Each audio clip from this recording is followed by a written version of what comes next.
ወንድም እሸቱም ባምቢሜኛው ናቸው። ጳጳሱን እናወርዳለን የሚሉ ምዕመናን አሉ። ብፁዕ አቡነ ጢሞቴዎስ ሊያስታርቁ ሄደው ተሰድበዋል። የማህበራዊ ሚዲያ አጥማጆች ማለት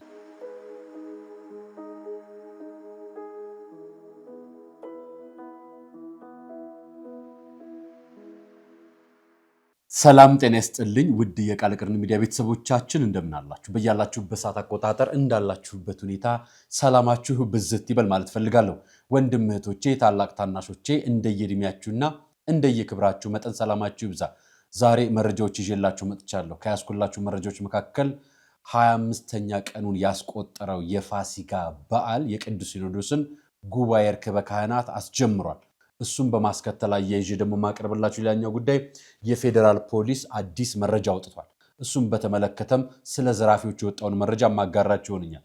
አያይዤ ደግሞ ማቀርብላችሁ አንድ መረጃ አለኝ።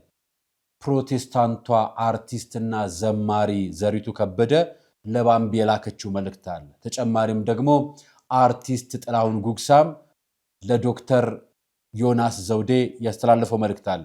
እሱን መረጃ አያይዤላችሁ አቀርብላችሁና ወደ ዋናው የቤተ ክርስቲያናችን ጉዳይ ይገባል። ቤተ ክርስቲያናችንም 3 አጀንዳዎች አሉባት ዋና ከኛም ለቅዱስ ሲኖዶስ የቀረበ ቅዱስ ሲኖዶስም የሚይዛቸው ጉዳዮች መካከል የምናያቸው ነገሮች ይኖራሉ። ዛሬ 7 ብፁዓን ሊቃነ ጳጳሳትን ለአጀንዳ መረጣ ለይታለች። ይህን በተመለከተም እነማን ተመረጡ፣ አጀንዳው ምን ሊሆን ይችላል፣ ምንስ ተፈጥሯል፣ ከሚዲያዎችም ከማህበራዊ ሚዲያም ከኢትዮጵያ ኦርቶዶክስ ተዋሕዶ ቤተክርስቲያን አንጻር እየተፈጠሩ ያሉ ነገሮች ምንድናቸው የሚለው እናሳያቸዋለን። አንድ እጅግ በጣም ታዋቂ ቲክቶከር እንባዋን እያነባች እያዘራች ለባሏ ያስተላለፈችውን መልእክት ይዤላችሁ መጥቻለሁ። አብራችሁኝ ስትቆዩ ሁሉም ትሰሙታላችሁ። አርአያ መካሻ ነኝ ፕሮግራሙን አዘጋጅቼ የማቀርብላችሁ። ከመሸጋገሪያ በኋላ ወደ ፕሮግራማችን እንገባለን።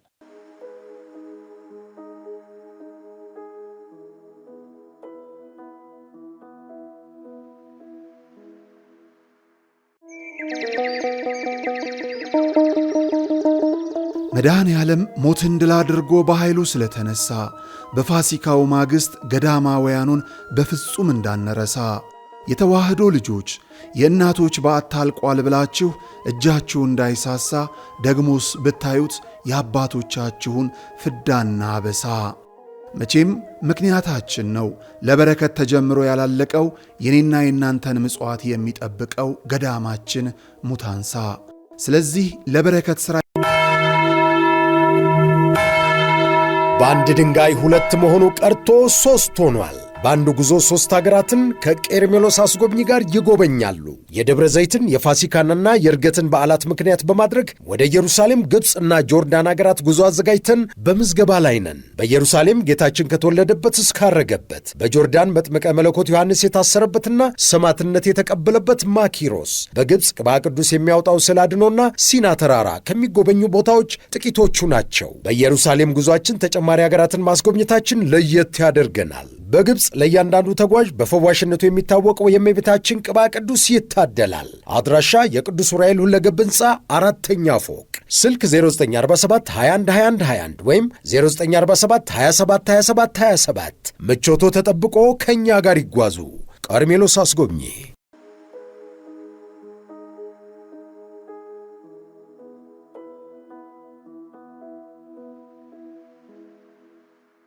አመሰግናለሁ። የመጀመሪያ መረጃ የማደርግላችሁ የፌዴራል ፖሊሱን መረጃ ነው። እኛም ዘግበነው ስለነበር ነው መረጃውን ማጋራችሁ። አዲስ አድማስ ኒውስ እና ራሱ የፌዴራል ፖሊስ መረጃውን አጋርቶታል። መረጃው ምንድነው የሚለው? የ98 ቢሊዮን ብሩ ዘረፋ የተሰራጨው መረጃ ሐሰት መሆኑን ፌዴራል ፖሊስ አስታወቀ የሚል። ዝርዝሩ ምን ይላል መሰላችሁ? በኢትዮጵያ ፌዴራል ፖሊስ ከፍተኛ ባለስልጣናትና ታዋቂ አርቲስቶች 98 ቢሊዮን ብር ዘረፉ የሚል በሪፖርተር ጋዜጣ የቀረበው ዘገባ ፍጹም የተሳሳተና በሕዝብ ተወካዮች ምክር ቤት የቀረበው የ9 ወር ሪፖርት ይዘትን ያልተረዳ መሆኑን አስታወቀ። ጋዜጣው 138 ሚሊዮን የሚበልጥ ዶላር ወደ ብር በመቀየርና ከሌሎች የገንዘብ መጠኖች ጋር በመደመር የፈጠረው ስሌት እውነታውን ያዛባና የጋዜጠኝነት ስነ ምግባርን የጣሰ መሆኑን ፖሊስ ገልጿል። እንደ ፌዴራል ፖሊስ ማብራሪያ በሪፖርት የተጠቀሰው 78 ቢሊዮን ብር በተለያዩ ወንጀል አይነቶች ሙስና፣ ታክስ ወራ፣ የኮንትሮባንድና የሳይበር ወንጀል ላይ የተከናወኑ ምርመራዎችን የሚመለከት እንጂ በአንድ ወንጀል የተዘረፈ አይደለም ብሎ አብራርቶታል። ሌሎች ተጨማሪዎች ደግሞ ገልጿቸው አብሮ ደምረው በጠቅላላ 98 ቢሊየን ብር ብሎታል።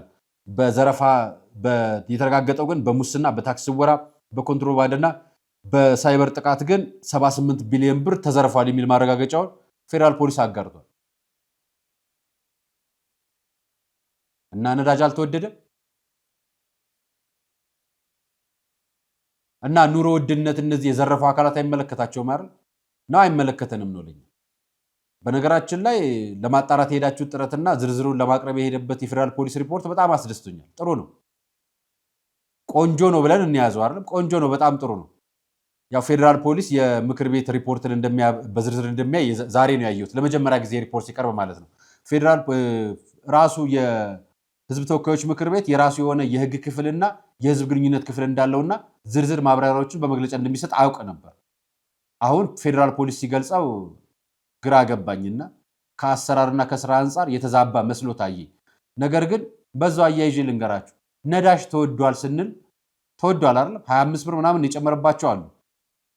እና እነዚህ ዘራፊዎች ለእንደዚህ አይነት ጉዳይ ላይ መንግስት 20 ቢሊዮን ብር ድጎማ እያደረገ 98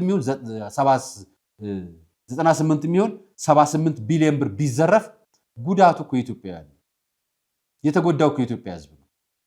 ያንን አስተውሎ መናገርና ስለ ህዝብ ኃላፊነት ተሰምቶት መግለጫ ማውጣት የተለየ ነገር ይኖረዋል። በእርግጥ ይህንንም እንደዚህ አድርጉ ተብላችሁ ሊሆን ይችላልና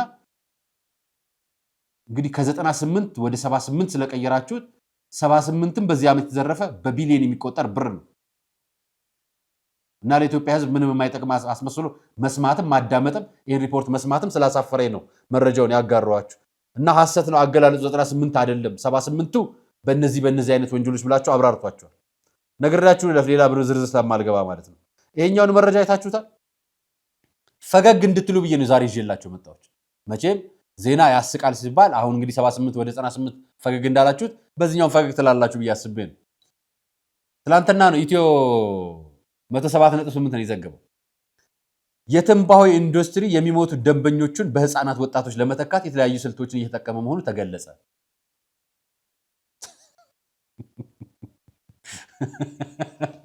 የምራችሁ እንደው ግን እና የትንባሆ ኢንዱስትሪ የሚሞቱ ደንበኞቹን በህፃናት እየተካ ህፃናቶችን እየገደለ ነው የሚል ነው ሪፖርቱ። ዜና ላንብብላችሁ እስኪ አብረን እንስበው።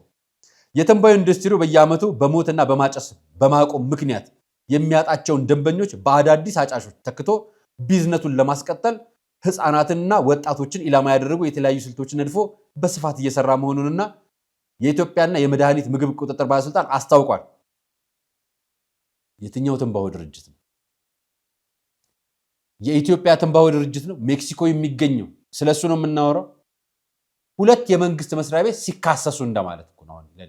ኢትዮጵያ ውስጥ የትንባሆ ድርጅት ስላለ የመድኃኒትና ምግብ ቁጥጥር ባለስልጣን ህፃናትን እያሰራ ነው የሚል መግለጫ ካወጣ ይሄኛው መስሪያ ቤት ይሄኛው መስሪያ ቤት ሲከስ እንደማለት ነው። ኢንዱስትሪው በተለይ እንደ ኢትዮጵያ ባሉ ሀገራት የትንባሆ ቁጥጥር ስራዎችን በህግ ለማስደገፍ የሚደረገውን ጥረት ለመገዳደር ወጣቶችን በሱስ ለማጥመድ አማላይና አሳሳች ስልቶችን እየተጠቀመ ይገኛል ብለዋል። እንግዲህ ውጭ ያለው ነው ለማለት ነው። ጥሩ። ከነዚህም መካከል የትንባሆ ምርቶች በህፃናትና ወጣቶች ዘንድ ሳቢና ማራኪ እንዲሆኑ ለማስቻል እንደ ቸኮሌት፣ ቫኒላ፣ ኮኮናት እና ልዩ ልዩ የፍራፍሬ ጣዕም ያላቸው ማጣፈጫዎችን በመጠቀም ዋነኛው መሆኑ ተጠቅሟል።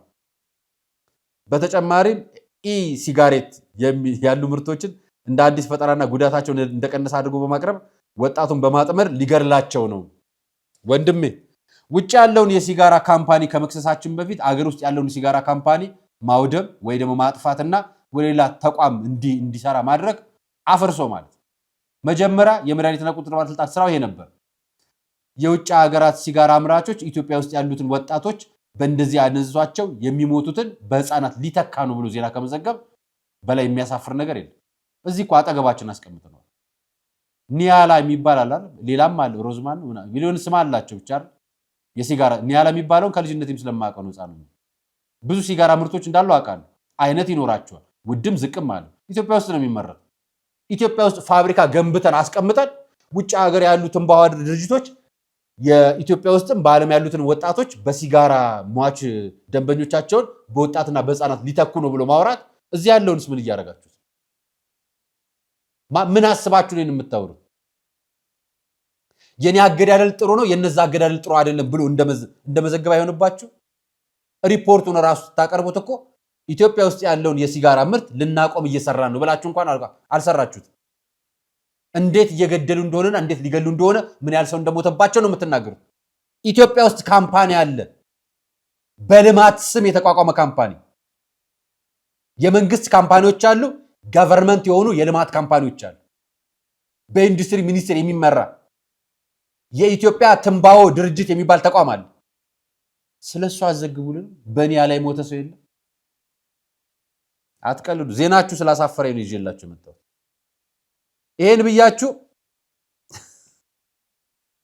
ዘሪቱ ከበደ እሸቱ እያሳደደሽ ነውና ነይ እኔ ጋ ላምጣሽና ጌታን ተቀበይ ብላ ለባምቢ መልእክት ላከች። የማህበራዊ ሚዲያ አጥማጆች ማለት ነው። በነገራችን ላይ ባምቢ ራሱ ኦርቶዶክስ እወጣለሁ አይደለም ያለችው። እንደነሱ ልሰራ ልከራክርልሽ አልችልም። ማህበራዊ ሚዲያ ጫናው በጣም ከባድ ነው። አንዳንድ ሰዎች ትችት አይችሉም፣ ሂስ አይችሉም። ማህበራዊ ሚዲያ ላይ የምንወጣው ግን ልንተች፣ ልንሞገስ፣ ከሁሉም ወገን ልንሆን። ማህበራዊ ሚዲያ ላይ የምትወጡ ሌሎችም ወንድሞችም እህቶችም ስትወጡ ይሄ ነገር ይገጥማቸዋል። ስለዚህ ስነ ልቦናችሁን ማዘጋጀት የእናንተ ኃላፊነት ነው። ወላጅም ጓደኛም ቤተሰብም የምታውቋቸውም ይሄ ድጋፍ አለባቸው። እስቲ እየገባችሁ የኛን ኮመንት ተመልከቷቸው። ሙልጭ ያለ ስድብ ታገኛላችሁ፣ የሚያሞግስም ታገኛላችሁ፣ ጥያቄ የሚጠይቅም ታገኛላችሁ፣ የሆነ ከፖለቲካ የሚለጥፍም ታገኛላችሁ፣ ከዘርም የሚለጥፍ ታገኛላችሁ። ግን ሁሉም ልክ ናቸው አይደሉም አይደል? ያልሆነውን ነገር ዝም ብለን እናልፋለን። ምክንያቱም መቀበል መልመድን እኛ ማህበራዊ ሚዲያ ላይ እስከወጣን ድረስ ካለመድ ነው የምናስተላልፈው መልእክት ላይ ተጽዕኖ ያሳርፋል። ለዛ ነው እህታችን በማህበራዊ ሚዲያ ላይ እሸቱ መለሰ በለጠፈው ነገር ወይ ደግሞ ባቀረበው መረጃ ብዙዎችን አነጋገረ፣ አነቃቃና ሜንሽን እያደረጉ ልጅቷ እንድትናገር አደረጓል። ስለዚህ ልጅቷ የተናገረችው ስማ ስለተጠራ አይደለም። ሜንሽን አድርገው ብዙዎች እሷ እንደመሰሏት አድርገው ስላነሱ ነው።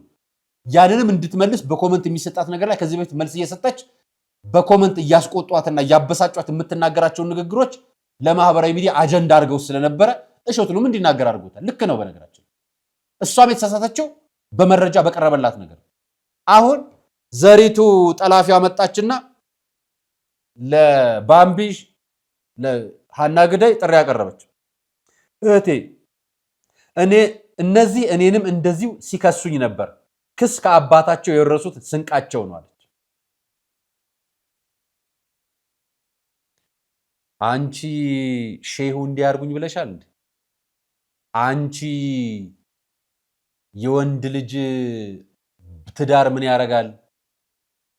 እግሬን የሚልሱ ምራቄን ምተፋባቸው የሚመላለሱ ብለሻል እንዴ ዘሪቱ? አንቺ አልሰማውም።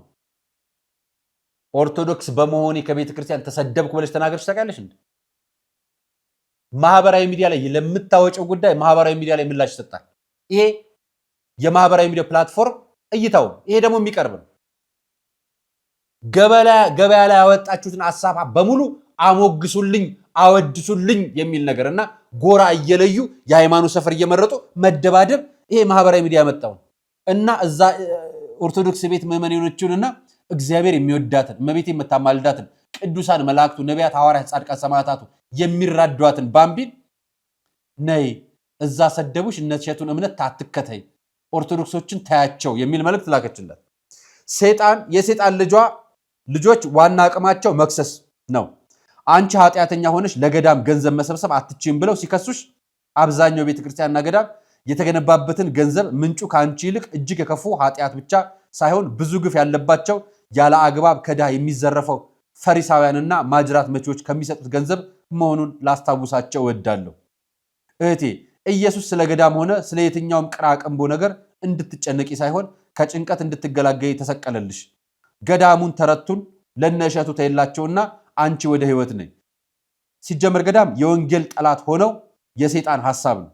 መጽሐፍ ቅዱስ በማርቆስ ወንጌል ምዕራፍ 16 ቁጥር 15 ላይ ወደ ዓለም ሁሉ ሂዱ ወንጌልን ለፍጥረት ሁሉ ስበኩ ይላል እንጂ ዓለምን ትታችሁ ወደ ገዳም ግቡ አይልም።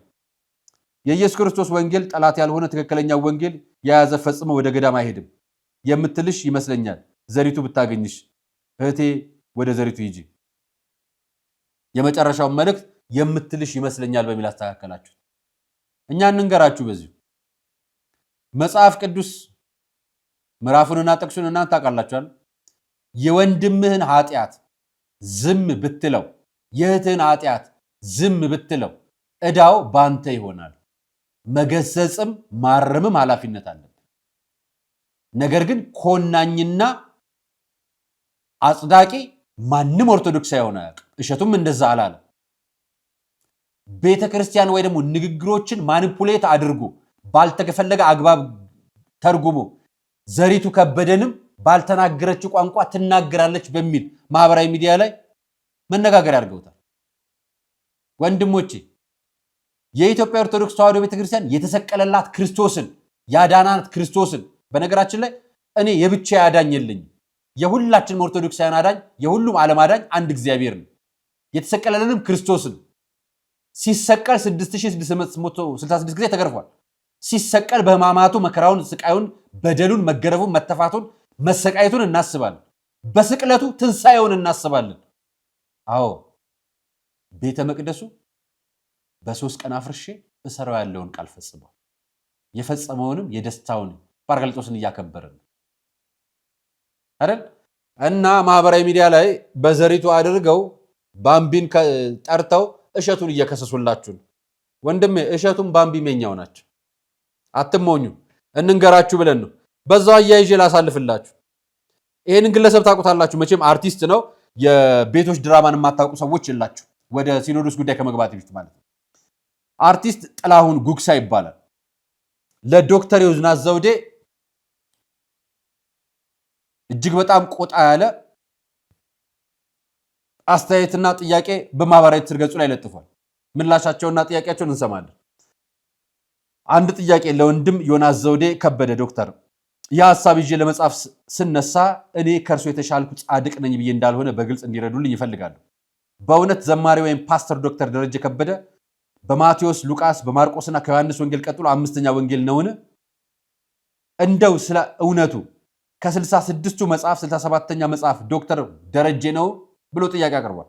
መጽሐፍ ቅዱሳችን ለኛ የእምነት መጽሐፍ ነው፣ የትምህርት መጽሐፍ ነው፣ የትንቢት መጽሐፍ ነው፣ የፍቅር መጽሐፍ ነው፣ እንዲሁም የጽናት።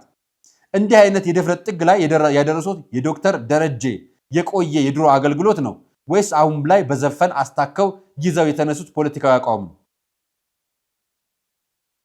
አርቲስት ጥላሁን ጉግሳ ለዚህ ምላሽ የእርሱ የፖለቲካ አቋም መሆኑን እያሳዩ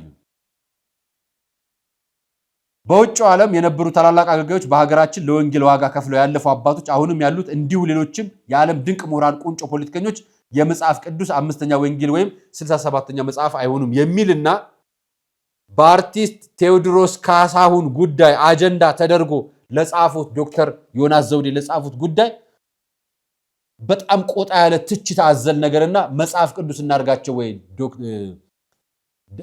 ዘማሪ ደረጀን ማለት እናርጋቸው ወይ በእርሶ ድጋፍ በተዘዋዋሪ መንገድ የቴዎድሮስን የሚደግፍ ሰው መንግስትን ይቃወማል የሚል አመለካከት ያለው ጽሁፍ ነው። ጽሁፍ እንደው ካነሳችሁ አይቀር ይሄን ላቀርብላችሁ። እኔ እንደው ልዘለው ነበር ብቶ ይሻል ብዬ ነበር።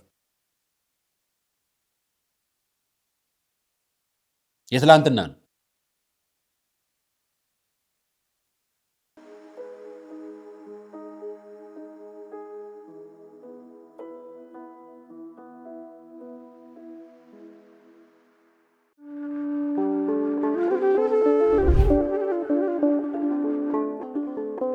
በዘመን ብዛት እርጅና ተጫጭኖት በሰው ማጣት መቅደሱ ለፈረሰው ጣጃ አቧዌ የገብረ መንፈስ ቅዱስ ማን ነው ቀድሞ የሚደርሰው? ምድሩ ለምለም ሀገሩ የጀግና ጦርነት ፈተነው እንጂ የማያውቅ ልመና። ዛሬ ግን አዛውንቶቹ ጉልበት ከርቷቸው፣ ወጣቶቹ ግራ ገብቷቸው የአቡዬ ቤተ መቅደስ ሊፈርስ ተቃርቧልና ስለ አቡዬ ብላችሁ የጻድቁን ቤተ መቅደስ እንገንባ።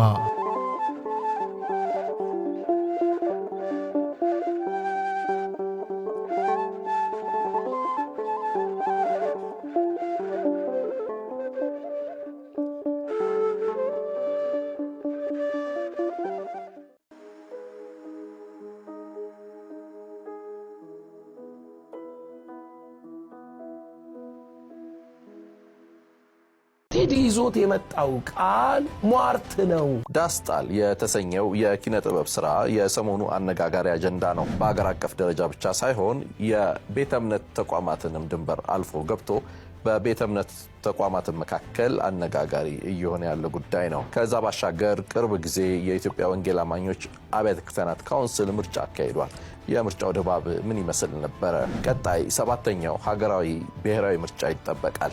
የወንጌላውያን አማኞች ተሳትፎ ምን መምሰል ይኖርበታል? የሚሉና ሌሎች ሐሳቦችን እያነሳን በወቅታዊ ጉዳይ ላይ እይታቸውን እንዲያጋሩን የተልኮ ለትውልድ ቤተክርስቲያን ዋና መሪ የሆኑትንና የቪዥነሪ አብያተ ክርስቲያናት ህብረት ፕሬዝዳንት የሆኑትን ሐዋርያው ዘላለም ጌታቸውን እንግዳ አድርገን እይታቸውን እንዲያጋሩን ጋብዘንላችኋል። ቴዲ ይዞት የመጣው ቃል ሟርት ነው። በግልጥ አሁን እንነጋገር። በግልጥ ማክሰኞ ምሽት በኢትዮጵያ ሰዓት አቆጣጠር ምሽት 2 ሰዓት ላይ በኤክሌሲያ ሚዲያ ገጽ ብቻ ይተላለፋል። በተነሱ ሐሳቦች ላይ የእርሶ እይታ ምን ይመስላል? ሟርት ነው፣ እንዲህ ነው። በዚህ አጋጣሚ በጣም ብዙ የፕሮቴስታንት እምነት ተከታይ ፓስተሮች ብዙ ሲናገሩ አቅርቤላቸው አውቃለሁና እኔ የቸገረን ነገር አርቲስት ጥላሁን የቴዲ አፍሮ 68ኛ መጽሐፍ ቅዱስ ነው ማለት ነው በእርሱ አባባል። ለዶክተር ዮናስ 67ኛ መጽሐፍ ካሉት እኔ ለእርሶ ልስጦት የቴዎድሮስ ካሳውን የመጽሐፍ ቅዱስ ክፍል ነው እንዴ? ይሄ ሁሉ ፓስተር፣ ይሄ ሁሉ ሰው የሚነጋገርበት በዳስጣል ዘፈን ይሄ ምንድነው? ምን ይሰራል? ምን ያስፈልጋል? በሃይማኖት ጉዳይ የምታወሩ ከሆነ ነገር ግን ፖለቲካዊ ድጋፋችሁንና ፖለቲካዊ ተቃውሟችሁን ሰዎችን በማስጠቆር በማስጠላት እርስ በርስ በማጣላትና ነገሮች እንዲጋጋሉ በማድረግ የሚሰሩ አካላት ብዙ ናቸው። እንኳን አይደለም የፕሮቴስታንት መሪዎች የሆኑ ሰባኪዎች ፖዲየም ላይ ቆመው የሙስሊም የእስልምና ኡስታዞች ቆመው እያየን እኔ ቄሶች ካሳያችሁ ንገሩኝ። አርሲ የሞተ ማያለቅስ ድምጹን የማያሰማ የኢትዮጵያን ዳር ድንበር ላይ በጦርነቱ እንዲቆም የማያለቅስ አባት ቆሞ ስለ ዘፈን ከተነተነ ንገሩኝ። ሰምቼ አላቅም። የኢትዮጵያ ችግርና መከራ እንዲቀረፍ ሀገር እንድታድግ ከመንግስት ጋር አብሮ መስራት ከጦርነት እንዲቆም መትጋት እርቅ መፍጠር ሰላም እንዲፈጠር የማይሰራ እና ወሬው ሁሉ ደግሞ ሌላ ፖለቲካ የሚመስል አባት ካያችሁ ንገሩ። እየወጣ የሚናገር ስለ ዘፈን የሚተነትን ካያችሁ ንገሩ። ስላላየው ነውና ግራ ስለገባኝ ነው ያቀረብኩላችሁ። ይሄንን አቅርቤላችሁ እንግዲህ ዶክተር ዮናስ ዘውዴ በእርግጠኝነት ጠንከር ያለ ምላሽ እንደሚሰጣችሁ ተስፋ አደርጋለሁ። ዛሬ ጠዋት ቅዱስ ሲኖዶስ ምልዓተ ጉባኤ ተጀምሯል። ትላንትና ነው በነገራችን ላይ በጸሎት እንዲህ በመታየት መልክ በጸሎት መራግቡ እንዲከፈት ትላንትና ጸሎት ተጀምሮ ነበር። ዛሬ የመጀመሪያው የጉባኤው ቀን ነው። እንደምታውቁት ከፋሲካ ቀጥሎ በቀኖናው ስርዓት መሰረት በሚኖረው 25ኛው ቀን በሚውለው ዕሮብ ዕለት የቅዱስ ሲኖዶስ ጉባኤ ይጀምራል። በዓለም አቀፍ የኢትዮጵያ ኦርቶዶክስ ተዋሕዶ ቤተክርስቲያን በዓለም የሚገኙ ሊቃነ ጳጳሳት በሙሉ በዚህ ወቅት ተሰብስበው በእመቤታችን ቅድስት ድንግል ማርያም ገዳም በ5 ኪሎ የምትገኘው ገዳም ጀርባ በሚገኘው በቅዱስ ሲኖዶስ ወይ ደግሞ በቤተ ክህነት ግቢ ውስጥ በሚገኘው አዳራሽ ውስጥ የቅዱስ ሲኖዶስ ጉባኤውን ጀምሯል። ጉባኤውን ሲጀምር የመጀመሪያ ከሚያደርጋቸው ነገሮች መካከል አጀንዳ መረጣ ነው። እንደምታውቁት በተለያዩ ጊዜ የሚነሱ አጀንዳዎችን አጀንዳ ያደርጋቸዋል። ሊቃነ ጳጳሳት የሚያነሷቸው ሐሳቦች በሙሉና ከሀገረ ስብከቶች ሊቃነ ጳጳሳት በሚመጡ መነሻዎች መሰረት አጀንዳ ይደረጋሉ። የቅዱስ ሲኖዶስ ቋሚ ኮሚቴ የያዛቸውን ጉዳዮች ቅዱስ ሲኖዶስ በአጠቃላይ እንዲወስንባቸው የሚፈልጉ ሀገራዊና ዓለም አቀፋዊ ጉዳዮች፣ የቤተ ክርስቲያን ጉዳዮች አጀንዳ ተደርገው የሚቀርቡበት ነው። እንግዲህ እግዚአብሔር በእናንተ መካከል ይርበብ የኛ መንፈሳዊ ምኞታችን። እንግዲህ ምኞታችንን እንደው የልብ ያርግልን እግዚአብሔር፣ እንደ ኃጢአታችን እንደ በደላችን አይቁጠርብን።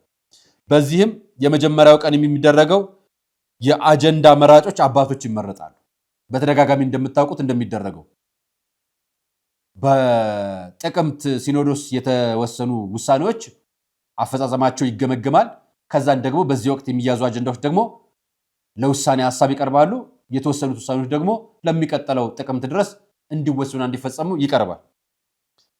ለዚህም 7 ጳጳሳት ተመርጠዋል። ሊቃነ ጳጳሳት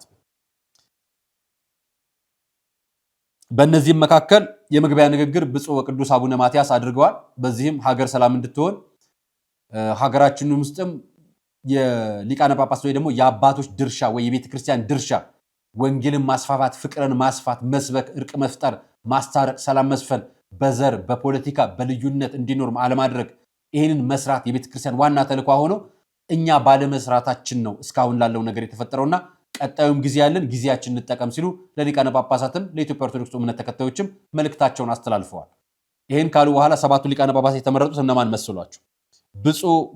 ብፁዕ አቡነ ሄኖክ ሊቀ ጳጳስ፣ ብፁዕ አቡነ ዮስጣቴዎስ፣ ብፁዕ አቡነ እንጦስ፣ ብፁዕ አቡነ ቴዎፍሎስ፣ ብፁዕ አቡነ ኤርሚያስ፣ ብፁዕ አቡነ ፊልጶስ፣ ብፁዕ አቡነ ኤልሳ የአጀንዳ መራጭ አባቶች ተደርገው ዛሬ በረፋዱ ተመርጠዋል። አጀንዳውን እስከ ማታ ወይ ነገ ጠዋት ድረስ የምንሰማ ይሆናል። የተፈጸመውን አጀንዳ የሚወያዩበትን አጀንዳ እንሰማለን። እንደውም እንደ አጋጣሚ እንደምታዩቸው ሊቃነ ጳጳሳት ጸሎት እያደረጉ ነው። ጉባኤያቸው እንደዚህ ነው። ጉባኤ ተጀምሯል፣ ገብቷል፣ ጸሎት አድርገዋል፣ ተጀምሯል። እኛ አንድ ነገር እናስታውሳችሁ። ለቅዱስ ሲኖዶስ የገባ ደብዳቤ አለ። የገባው በ6ኛ ወር ነው። ይሄ የምታዩት ደብዳቤ ለቅዱስ ሲኖዶስ ዋና ስራ አስኪያጅ በኩል ተደርጎ በሕግ ክፍል ዳይሬክተር በኩል ተደርጎ የቤተ ክርስቲያን ጉዳይ እንዲፈታ ነው። ሚዲያ ላይ እንደምንመጣው ሚዲያ ላይ ብቻ መተን ቁጭ ብለን የምንተዋ አይደለም። የቤተ ክርስቲያናችን ጉዳይ የህይወት ጉዳይ ነው። በህይወትና በሞት ጉዳይ ደግሞ ማንም ሰው አይተኛም። ማንም ሰው ለነገ ህይወቱ ያስባል። ከጀርባ የምታዩቸው ምዕመናን እዚህ በገጽ አሳያቸዋለሁ። እነዚህ ሁሉ ምዕመናን ከ230 ነው 60 በላይ ምዕመናን ለቅዱስ ሲኖዶስ በዚህ ጉባኤ ላይ እንዲወሰንላቸው ጥያቄ ያቀረቡ ናቸው። ማሳያችሁ ይሄ ገጽ በሙሉ እሱ ነው። ይሄ ጉዳይ የቀረበበትን አጀንዳ አነሳላችኋል። ይሄ በሙሉ ፊርማ ነው። እንደምታዩት ቅሬታ 2 ገጽ ነች፣ 3 ገጽ ነች። እንግዲህ የቀረቡ ናቸው። እኔ በዚህ ጉባኤ ላይ የሚቀርቡ አንድ ጉዳዮችን ልንገራችሁ። አንደኛው የቤተ ክርስቲያን ዶግማና ቀኖና እየተጣሰ ነው የሚል አንድ ጥያቄ ቀርቧል። ቅዱስ ሲኖዶስ በጉባኤው በአጀንዳው እንዲያይ በሕግ ክፍሉ እንዲያይ የተጠየቀ ጥያቄ። ሁለተኛው የቤተ ክርስቲያን የልምድ ስርዓቶች የቤተ ክርስቲያንን ቀኖና የሚጥሱ ሆነዋል። በዚህ ጉዳይ ላይ ቅዱስ ሲኖዶስ እንዲወስንን እንፈልጋለን የሚል ጥያቄዎች አሉ፣ አቅርበናቸዋል። ሶስተኛ እያቀረብን ያለነው ከሀገር ውጭ የሚገኙ የቤተ ክርስቲያናችን ጉዳዮች የምዕመናን መጋደያ፣ የጳጳሳት መሰደቢያ፣ ምዕመናኖች ደግሞ በዘር በቡድን ተከፋፍለው የሚራኮቱበት ሆነዋል። በእንግሊዝ 18 ነው 19 ቤተክርስቲያኖች ሊቀ ጳጳስ አንመራም ብለው በአቴንስ ሊቀ ጳጳሱ ይቀሩልን በሚል ቤተክርስቲያን ታሽጎ በሌሎች የጣሊያንና ሌሎች አካባቢዎች ደግሞ ክህነት የሌላቸው አባቶችን ወይ ደግሞ በቀኖና ቤተክርስቲያን ክህነት ሊሰጣቸው የማይገቡ አግብቶ የፈቱ ወይ ደግሞ በስልጣነ ክህነት የክደው የተመለሱ ሰዎችን ካህን አድርገው ምዕመናን በእነሱ ምክንያት ተበጣብጠው ችግር ውስጥ ያሉ ቤተክርስቲያኖች እጅግ በጣም ብዙ ናቸው። እነዚህ ጉዳዮች እንዲፈቱ ጥያቄ ያቀርበናል። ያቀረብነውን ጥያቄ አንደኛውን ልንገራችሁ። መቼም ቀኖና ተጣሰ ሲባል አንድ ነገር ነግራችኋለሁ አይደል? ለምሳሌ የቅዱስ ሲኖዶስ ይሄ የምታዩት ደብዳቤ የተጻፈ ደብዳቤ ማመሰላችሁ የጻፈው የቅዱስ ሲኖዶስ ጽሕፈት ቤት ነው የጻፈው። ሲጽፍ ምን እንዳደረገ ልንገራችሁ። ካሁን በኋላ በቤተ ክርስቲያን ውስጥ ቂቤ የሚባል እምነት የለንም፣ ቀኖናችንም አይፈቅድም። በሶ የሚባል እምነት የለንም፣ ማር የሚባል እምነት የለንም ብሎ የተጻፈ ይሄ ሰነድ ነው። ይሄ የተጻፈው ከቅዱስ ሲኖዶስ ነው የተጻፈልን። ይሄ ተጽፎ ቤተክርስቲያኖች ሊቀ ጳጳሶች ባሉበት በሀገረ ስብከታቸው ማር ይሸጣል፣ ቅቤ ይሸጣል፣ በሶ ይሸጣል። ይሄ እንደምታውቁት ብዙ እንደምታውቁት ነው። ስውሯ ማርያም ላይ በደንብ ታውቃላችሁ። በስውሯ ማርያም ይሄ ደብዳቤ ገብቷል እንደምታውቁት። ከዛ በኋላ ደግሞ ሌሎች ሀገረ ስብከቶችም ላይ ይሄ ይደረጋል። ሲጠየቅ በቤተ ክርስቲያን ሕግና ስርዓት አንጻር የቅቤ እምነት፣ የበሶ ጸበል፣ የቅባ ቅዱስ ንግዶች እና የጨረታ ንግዶች በቤተ ክርስቲያን ምዕመኑን ያሰለቹ፣ ቀኖና ቤተ ክርስቲያንን የጣሱ፣ ሕገ ቤተ ክርስቲያንን ያፈረሱ ተግባሮች በጳጳሳት ስር በሚገኙ ገንዘብ በሚያመርቱ ሐሰተኛ ምዕመናኖች ቤተ ክርስቲያን ስሟ እየጠፋ ነው። 2 ምዕመናን በስውሯ ማርያም ሞተዋል። የአንዱ ገዳይ ታውቋል። የዲያቆን ወንድም ነው የገደለው ተብሎ ተጠርጥሮ ታስሯል። እስካሁን ፍርድ አልተፈረደበትም። የአንዱ ገዳይ አሁን በቅርቡ ነው የነገርኳቸው፣ ሜዳ ላይ ተጥለው ተገኝቷል። ብዙ የጠፉ ምዕመናን አሉ። ስለ ስውሯ ነው የምነግራቸው። የኛው ጉዞ በማዘጋጀት ስም በሌሎች ስም የሚሰሩ ስራዎች አሉ። በነገራችን ላይ ቅዱስ ሲኖዶስ ራሱ ለፌዴራል ፖሊስ እንዲመረመርለት እንዲታይለት ለቡድኖቹ ልኳል። አንደኛው እኔ በአካል ተገኝቻለሁ ጉዳይ። ሌላኛው ጉዳይ ቅዱስ ሲኖዶስ ራሱ ጉዳዩ እንዲታይ በቅዱስ ሲኖዶስ ይሄኛው ርክበ ካህናት ጉባኤ እንደሚቀርብ በዚህ ደብዳቤ አውቀናል፣ ተልኮልናል። ይሄኛው አንደኛው ነው ቅዱስ ሲኖዶስ ላይ አሁንኛ እንደ ሚዲያ ከምንሰራው አንፃር እንደ አንድ ምዕመንም የሚጠበቅብን ስለምንወጣ። ሁለተኛው ጉዳያችን ደግሞ ከሀገር ውጭ የሚገኘው ጉዳይ ነው። የአቴንስ ኪዳነ ምሕረት ጉዳይ፣ የብፁዕ አቡነ ኤልያስ ጉዳይ። እንደምታውቁት የቤተ ክርስቲያናችን ፖለቲካ እጅግ በጣም አደገኛ ላይ ደርሷል። ጳጳሱን እናወርዳለን የሚሉ ምዕመናን አሉ። ጉዳዩ ከምን ጋር ይያያዛል ካላችሁ ጳጳሳት ስራቸው መባረክ፣ ካህናት መሾም፣ ቤተ ክርስቲያንን ባርኮ ማስከፈት ትልቁ ስራቸው። ሀገረ ስብከት አለ፣ የቤተ ክርስቲያን አስተዳዳሪ አለ። ከምዕመናን ጋር በጣም በብዛት የሚገናኙት እነዚህ አካላት ናቸው። አስተዳዳሪ መዋቅር ውስጥ ምዕመናን ጳጳሳትን በዘለፋ በስድብ በማንጓጠጥ ይናገራሉ። በዚህ መካከል በነገራችን ላይ ብፁዕ አቡነ ጢሞቴዎስ ሊያስታርቁ ሄደው ተሰድበዋል። ብፁዕ አቡነ ጴጥሮስን በሄዱበት የእሳቸው እንኳን ስድባቸውን አልተሰደቡም። ሊያስታርቁ ሄደው ሰላም ሊፈጥሩ ሄደው ተሰድበዋል። ሰላም ሊፈጥሩ ሄደው ሁሉ አልተስማሙ። ይሄ የምታዩቸው ሰነዶች በሙሉ ከግሪክ አቴንስ የወጡ ደብዳቤዎች ናቸው። ማህተም አላቸው፣ ሌላም ነገር አላቸው። እንደውም ስለ ማህተም ስታነሱ አንድ ነገር ትዝ አለኝ። ቅዱስ ሲኖዶስ በስውራ ማርያም ያገኘውን ማህተም ተመልከቱ። ይሄ በቅዱሳን ስዕላል ታትሞ ማህተም ተደርጎ የሚሸጥ ነው ለምዕመናን። የኢትዮጵያ ኦርቶዶክስ ቤተክርስቲያን የሰሜን ሸዋ ሀገረ ስብከት የባሶና ወራና ቤተክርስቲያን ቤተ ክህነት የላይ ሚካኤል ቅዱስ እግዚአብሔር አብና ቅዱስ እግዚአብሔር አብ ቤተክርስቲያን ሰበካ ጉባኤ ጽሕፈት ቤት ስውራ ማርያም የሚላሉ ስሙ ላይ የለም። ያው ሊቀ ጳጳሱ ስውራ ማርያም የሚል ነገር ተናግረው ያውቃሉ? አዎ። ሌላ ላሳያችሁ። ይሄ የስውራ ማርያም ገዳም አጭር ታሪክ ነው። በቤተክርስቲያኑ ተጽፎ በቤተክርስቲያኑ ታትሞ በሀገረ ስብከቱ በቤተክርስቲያኑ ግቢ ውስጥ የሚሸጥ ምዕመናን እየሄዱ እየገዙት ወደ ቤቱ የሚመጣ ነው። እዚህ ገጽ ላይ ነው የማሳያችሁ። የገዳሙ የሚደረግ ስርዓቶች መካከል ማረጋገጫ እንዲሆናችሁ በዚህ ታላቅ ገዳም ውስጥ ገንዘብ ተወስዶባቸውና አበድረው የተከዱ ሰዎች ገዳሙ ገንዘብ ወስዶ ለካደው ሰውም የወረቀት መጥሪያ በመስጠት እና ገዳሙ ላይ በመጥራት ገንዘቡ እንዲመለስና እንዲታረቁ ያደርጋሉ። ይህን ጉዳይ የምታውቁት በተደጋጋሚ ኦርቶዶክሳውያን የምታውቁት ገብርኤል ነው አይደል? ዘብር ገብርኤል ይህን ጉዳይ ከተለያዩ ቦታዎች ልምድ ወስደው ወይን አምባም ገብርኤል እንደዚህ ይደረጋል። ከተለያዩ ቦታዎች ልምድ ወስደው በእንደዚህ አይነት መልእክት እንጠቀማለን በሚል የእመቤታችን ቅድስት ስዕል ምስለ ፍቁር ወርዳ አድርገው ከጎን ይሄን አትመው ወጥተዋል። በዚህ ታላቅ ገዳም ውስጥ መድኃኒት የሆነውን የቅቤ እምነት የመስጠት ስርዓት ይካሄዳል። እመቤታችን ተአምር የምትሰራበት በዚህ ድንቅ ገዳም ውስጥ መውለድ ለማይችሉ እህቶች ገድል በማሳዘል ስርዓትም ይከናወናል። ከአጋንንት ስርዓት ተይዘው ለሚጨነቁ ወገኖች ድህነት በሚሰጠው መስክ የመታሸት ስርዓትም ይከናወናል። ስራ አጥተው ለሚጨነቁ፣ በትዳራቸው በሰላቢ ለሚታወቁ፣ በትምህርታቸው በኑሯቸው ስኬት ላጡ ወገኖች መገበሪያ በመስፈርና ክርስትና ስም በመስጠት ጸሎት የሚጸለይበት ስርዓትም ይከናወናል። ገዳሙ የሚደረግ ስርዓት ነው። በገዳማችን በየትኛው የኢትዮጵያ ኦርቶዶክስ ተዋሕዶ ቤተክርስቲያን ይሄ ገዳም ነው። መጀመሪያ ስውሯ ማርያም ገዳም ነው። ቤተክርስቲያን ነው የሚለው ማህተሙን አይታችሁታል። ገዳም ነው የሚለው ፎቶ፣ ማህተሙ፣ ደብዳቤ አለላችሁ። ይህንን ነው እንግዲህ ከ260 ሰዎች በላይ ማመልከቻ ያስገቡት። አንደኛው የቤተክርስቲያን ሕግ ይከበር፣ ወንጀል የሆነውን ጉዳይ ደግሞ ለመንግስት ተላልፎ ይሰጥ ብለን ይሄ ጉዳይ ታይቷል። አንደኛው ዛሬ ይቀርባል ብለን የምናምን ይኸኛው ነው። ሁለተኛው ጉዳይ የአቴንስ ጉዳይ ነው ያልኳቸዋል። የአቴንስ ጉዳይ ስለ ማህተም ጉዳይ አንድ አጀንዳ አለ። አቴንስ ደብዳቤዎች ሲመጡልን ማህተም ያላቸው ወረቀቶች ይመጣሉ ለኛ። በነገራችን ላይ ከሁለቱም አካላት ምለው ነው የምመስላችሁ በቤተክርስቲያን ማህተም ያለውና የኢትዮጵያ ኦርቶዶክስ ቤተክርስቲያን የሚለው የስውራ ማርያም ማህተም እንዳያችሁት የኢትዮጵያ ኦርቶዶክስ ቤተክርስቲያን የሚል ተዋህዶ የሌላቸው ስውራ ማርያምም አቴንስም አግኝተነዋል። ማህተሙ ህገወጥ ማህተሞች ናቸው። ማህተሙ እነዚህ ነገሮች አገር ውስጥም ወንጀል ይሰራል፣ ውጭ ሀገርም ላይ እያየን ነው። እና ሁለቱም ህግጋት ያልፈጸሙ ህግጋት ያላከበሩ የመተዳደሪያ ደንባቸውን ያላጸደቁና ወደኛ ያላኩ ናቸው ብለን አቅርበን እኛ ያቀረብናቸውን በነገራችን ሁለቱም አካላት ልከውልኛል። ሁለቱም አካላት ሰዎቻቸውን ልከው እዚህ ኢንተርቪው ተደርገዋል። በመጨረሻም ከሶማቴዎ ማህበራት መካከል አቶ ጌታቸው የተባሉ ስራ አስፈጻሚ ሆኑ እዛ ውስጥ ያሉ አካላት ሰዎችን እየላኩልኝ ኢንተርቪው ያደርጋቸው ነበር። በውስጥ ማናገራቸው መልእክት ይልኩልኝ ነበር። ኢንተርቪው ጠርቻቸው ነበር እና ራሳቸው ብቻቸውን ኢንተርቪው መደረግ ፈልገዋል። ነገር ግን ምን አረኳቸው? ካሁን በኋላ ህጋዊ ሰነዶቻችሁን ይዛችሁ ሁለታችሁም አካላት ኑ አልናቸው። ያንን ስንላቸው አይ በእናንተ ዩቲዩብ አንመጣም አሉ። ሌሎቹን ግን ልከዋቸው እዚህ እንዲያወሩ ያደረጓቸው ራሳቸው ናቸው።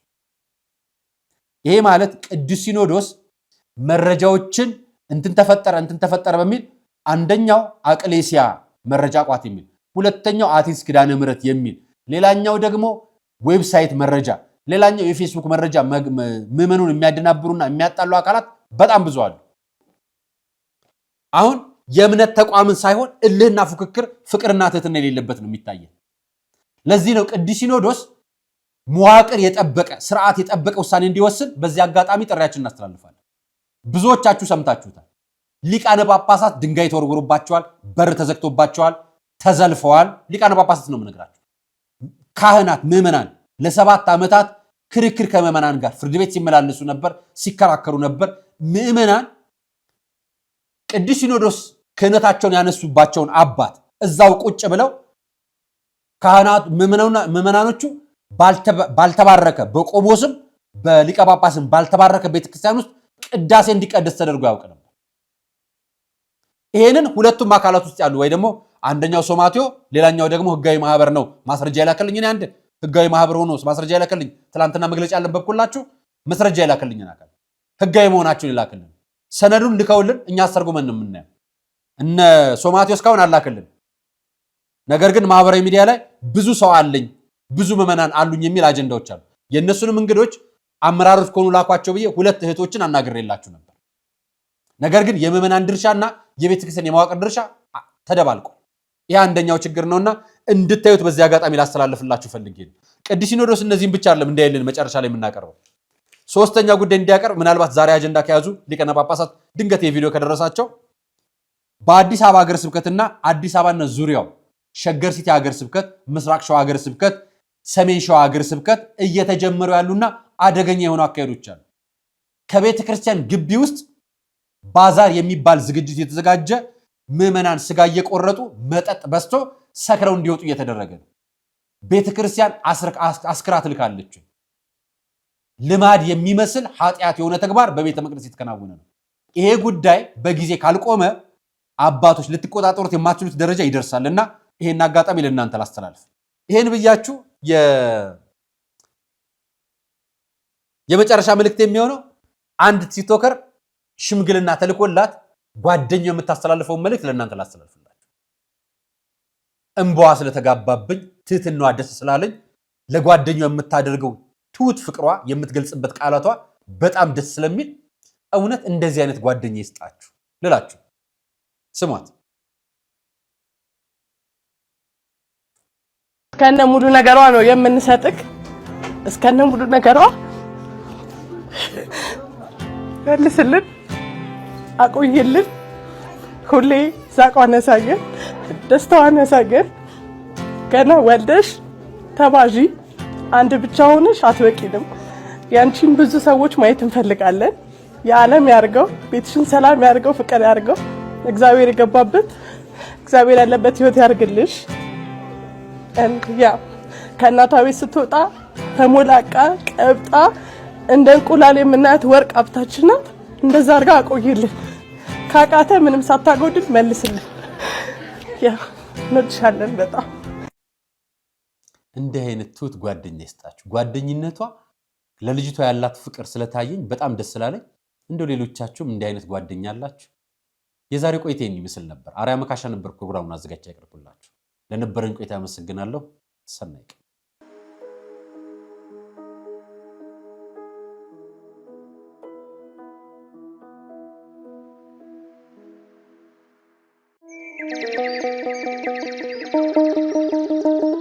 መድኃኔ ዓለም ሞትን ድል አድርጎ በኃይሉ ስለተነሳ በፋሲካው ማግስት ገዳማውያኑን በፍጹም እንዳንረሳ የተዋህዶ ልጆች የእናቶች በዓት ታልቋል ብላችሁ እጃችሁ እንዳይሳሳ ደግሞስ ብታዩት የአባቶቻችሁን ፍዳና አበሳ። መቼም ምክንያታችን ነው ለበረከት ተጀምሮ ያላለቀው የኔና የእናንተን ምጽዋት የሚጠብቀው ገዳማችን ሙታንሳ። ስለዚህ ለበረከት ሥራ በአንድ ድንጋይ ሁለት መሆኑ ቀርቶ ሦስት ሆኗል። በአንድ ጉዞ 3 ሀገራትን ከቄርሜሎስ አስጎብኚ ጋር ይጎበኛሉ።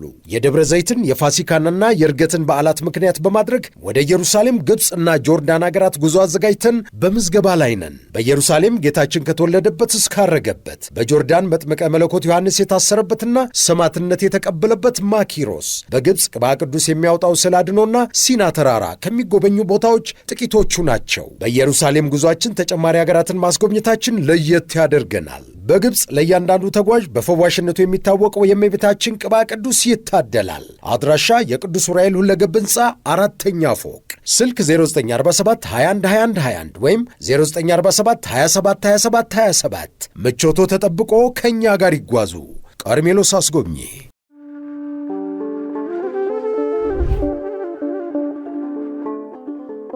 በዘመን ብዛት እርጅና ተጫጭኖት በሰው ማጣት መቅደሱ ለፈረሰው ጣጃ አቦአቡዬ የገብረ መንፈስ ቅዱስ ማን ነው ቀድሞ የሚደርሰው?